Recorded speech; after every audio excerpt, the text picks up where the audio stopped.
மாடி வீடே இல்லை அப்படின்னு சொன்னாங்களே, அந்த இந்த கிராமம் தானே?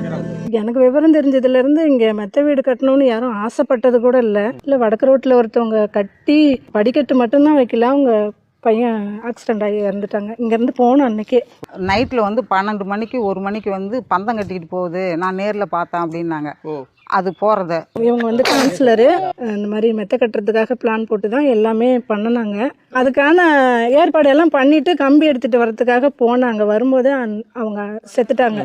அங்கே கோயிலுக்கு பக்கத்தில் எங்கள் அண்ணன் வீடுன்ட்டு ஒருத்தவங்க இருக்காங்க. அவங்க மெத்த வீடு கட்டி தான் அவங்க நிறைய லாஸ் ஆயிட்டாங்க. மில்லுக்காரங்களே இருக்காங்க, அவங்க அப்பேற்பட்ட பணக்காரங்க தான், அவங்களே வீடு கட்ட கிடையாது.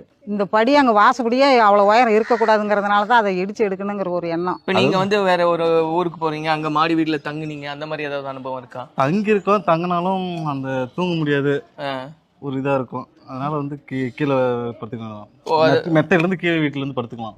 இப்போ நீங்கள் இந்த ஊர்லேருந்து அந்த அடுத்த ஊருக்கு போயிட்டீங்க. ஆமாங்க. அங்கே மாடி வீடு கட்டியிருக்கீங்க? மாடி வீடு இல்லைங்க, மாடி வீடுலாம் இல்லை, இந்த கூடியே தான். நான் எங்கே போய் எங்களாட்டம் போனவங்களாம் எங்கே போனாலும் கட்ட முடியாது. கட்டிவிட்டு இந்த ஊருக்கு வர முடியாது. எனக்கு வீடு கார்டெலாம் இங்கே இருக்குதுங்க, இந்த ஊரில் இருக்குது. அதனால் வந்து நம்ம இங்கே வரப்போ இருக்கிறதுனால இந்த ஊரே இல்லைன்னு போயிட்டா வேணா வேற ஊரில் கட்டிக்கலாம். கருப்பனுக்கு பிடிக்காதது மாடி வீடு மட்டும் இல்லை, வேறு பல காரணங்களும் இருப்பதா இந்த கிராமத்துல நம்புறாங்க. பொண்ணு மாப்பிள்ளை செரு போட்டுக்கிட்டு ஒரு சுற்றி மெரமனை வரக்கூடாது. ஆமாம், இந்த மெதியடி போட்டுக்கிட்டு வரக்கூடாது.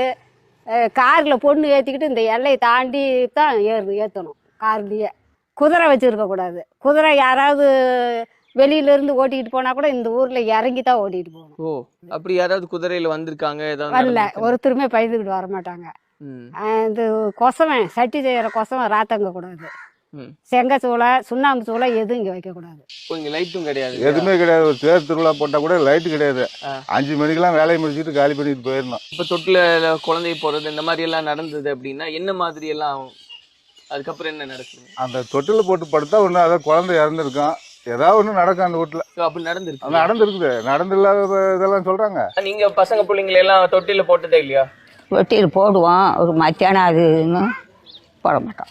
ராத்திரி நேரத்தில் போடக்கூடாதா? போட மாட்டோம். நீங்கள் போட்டதே இல்லையா? இல்லை, ராத்திரியில் போட மாட்டோம். அதிகமா சம்பாதிச்சாலும் பணம் இருந்தாலும் வீட்டை லட்சக்கணக்கில் செலவு செஞ்சு கட்டி இருந்தாலும் மெத்தை வீடோ படிக்கட்டோ யாரும் கட்டுவதற்கு முன்வர மாட்டாங்களாம்.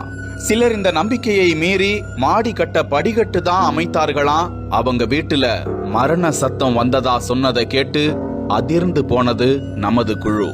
ஒரு ஊர் கட்டுப்பாடு இருக்கு அப்படின்னாலும் ஒரு சிலர் மீறி சரி நான் மாடி வீடு கட்டுறேன். இல்ல அப்படியும் ஒரு ஆள் கட்டினாரு.